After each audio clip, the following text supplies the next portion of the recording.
Marilah kita dengan fikiran terbuka dan dada yang menerima, mencungkil persamaan dengan tidak lagi menggali perbezaan. Kita perlu bersepakat untuk menyelamatkan keluarga kita, iaitu keluarga Malaysia. Saya menggunakan pendekatan keluarga Malaysia kerana frasa ini sifatnya lebih inklusif. Ia merentasi sempadan agama, bangsa dan kaum, di mana kita menyedari kewujudan sesebuah keluarga yang berkahwin dengan pelbagai bangsa dan agama, contohnya di Sabah dan Sarawak. Tetapi nilai kekeluargaan telah mengikat mereka semua. Sebab itu, konsep keluarga Malaysia diambil kerana bagi saya, keutuhan negara terikat dengan nilai-nilai didikan sempurna dalam sesebuah keluarga.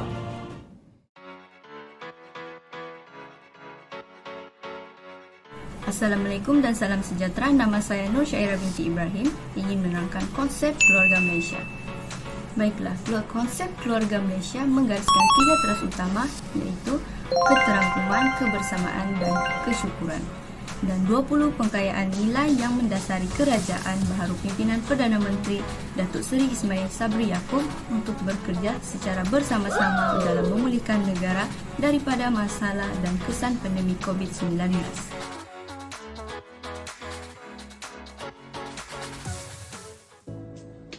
Rasional keluarga Malaysia yang pertama ialah membawa nilai murni yang perlu diterapkan di dalam setiap rakyat Malaysia. Nilai murni seperti nilai berkasih sayang dan juga keprihatinan. Rasional keluarga Malaysia yang seterusnya ialah bekerjasama memastikan tidak ada masyarakat, terutamanya golongan kanak-kanak yang bersendirian meneruskan kehidupan mereka setelah kehilangan kedua ibu bapa. Keluarga Malaysia juga merupakan satu entiti yang saling melengkapi, umpama anggota tubuh badan yang saling memerlukan.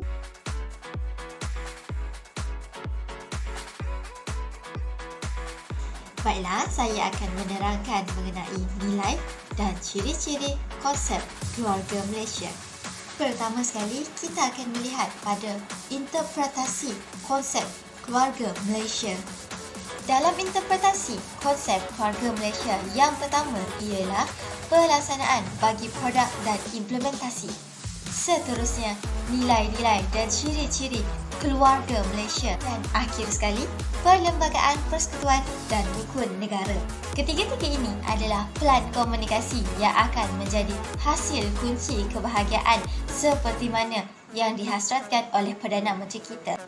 Seterusnya, gabungan nilai dan ciri. Seperti yang kita sedia maklum, konsep keluarga Malaysia telah menjadi sebutan apabila ia diperkenalkan oleh Perdana Menteri Yang Amat Berhormat Datuk Seri Ismail Sabri Yaakob, dan ia dianggap sebagai satu simbol kebersamaan yang inklusif dalam menghadapi krisis akibat pandemik COVID-19.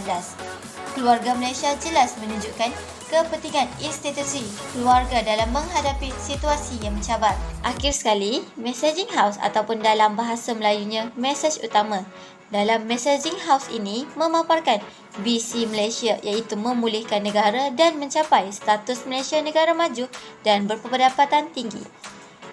Matlamat yang dinyatakan adalah menjadikan keluarga Malaysia sebagai aspirasi jangka masa panjang yang kalis cabaran masa hadapan dalam mencapai status negara maju dan berpendapatan tinggi berlandaskan keberhasilan kebahagiaan. Rakyat Malaysia tanpa mengira agama dan bangsa akan berganding bahu memulihkan negara daripada impak-impak negatif akibat COVID-19 menjadi hala tuju strategik bagi konsep keluarga Malaysia.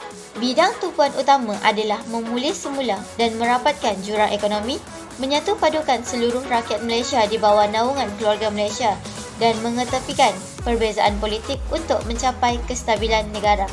Mesej keseluruhan bagi messaging house ini adalah keluarga Malaysia dapat menerima persamaan dan perbezaan berdasarkan nilai-nilai dan ciri-ciri keluarga Malaysia berlandaskan Perlembagaan Persekutuan Malaysia dan rukun negara.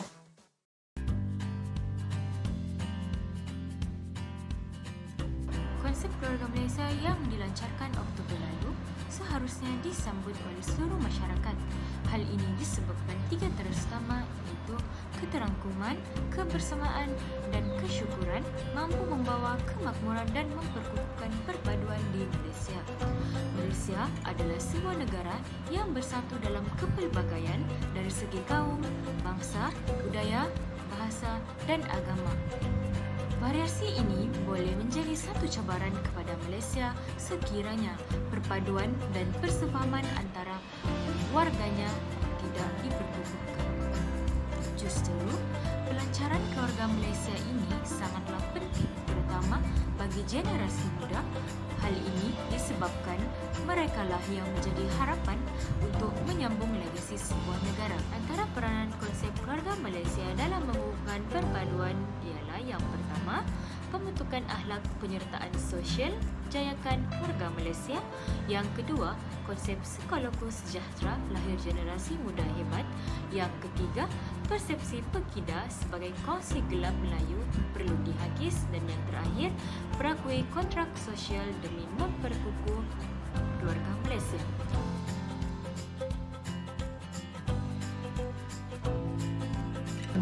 Konsep keluarga Malaysia yang diperkenalkan oleh Perdana Menteri Datuk Seri Ismail Yaakob dilihat satu peluang yang terbaik untuk menjadikan seluruh rakyat Malaysia bersatu dalam apa juga keadaan dengan keharmonian. Pendidikan adalah instrumen terbaik untuk menjayakan konsep keluarga Malaysia tidak kira secara formal atau tidak.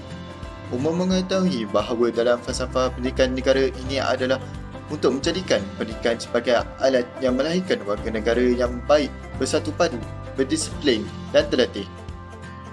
Situasi semasa memperlihatkan setiap kaum memilih untuk berada selesa dalam kelompok atau persekitaran masing-masing. Di sini jelas bahawa perpaduan perlu berlaku dengan rela hati semua yang terlibat melalui kaedah pendidikan berperingkat dan memupuk budaya perpaduan secara berterusan. Sistem pendidikan negara perlu dikemaskini dan melakukan transformasi yang lebih berkesan agar semangat konsep keluarga Malaysia ini benar-benar berkesan dan tersemai erat di sanubari setiap rakyat Malaysia. Fasa pertama adalah semua pihak harus menerima dan terbuka untuk mengadaptasinya dengan lebih meluas, dengan terus berpegang dan prinsip perpaduan dalam kepelbagaian sebagai titik utama untuk dihormati dan digunakan untuk menyemarakkan keluarga Malaysia. Apabila nilai-nilai diterap melalui pendidikan, Malaysia telah membentuk masyarakat akan menjadi lebih progresif.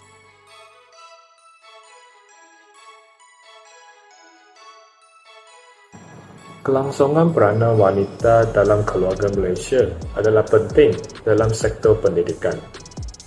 Wanita merupakan golongan yang memainkan fungsi yang penting dalam sesebuah struktur masyarakat.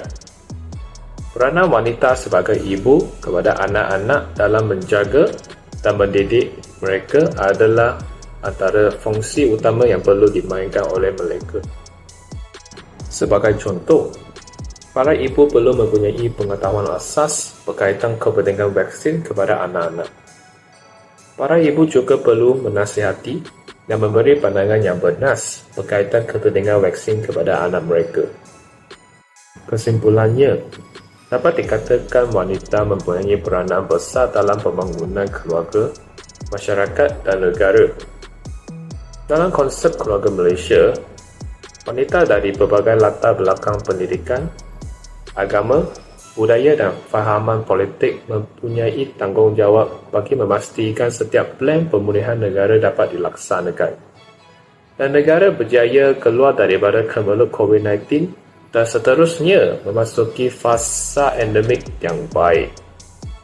Jelaslah, bersandarkan konsep keluarga Malaysia ini, negara akan dipacu untuk keluar daripada krisis kesihatan dan ekonomi, seterusnya menjamin kesejahteraan setiap penduduk di negara bertuah ini.